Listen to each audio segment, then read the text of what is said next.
ছোট্ট বানর গাছে গাছে লাফাচ্ছিল। সে খুব খুশি হয়ে খেলছিল।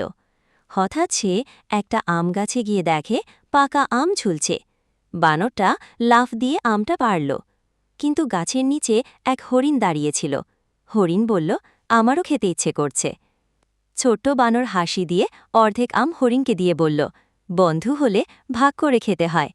দুজনে মিলে মিষ্টি আম খেল আর বন্ধু হয়ে গেল। জঙ্গলের ভেতরে এক দুষ্টু ছোট হাতি। সে সারাদিন খেলাধুলা করত। একদিন নদীর ধারে গিয়ে হঠাৎ কাদায় আটকে গেল। ছোট হাতি খুব ভয় পেয়ে কাঁদতে লাগল।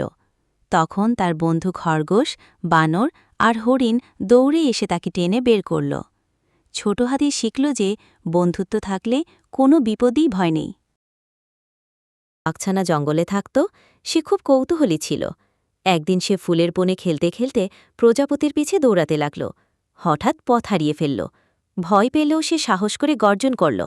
মায়ের ডাক শুনে আবার নিরাপদে ফিরে গেল।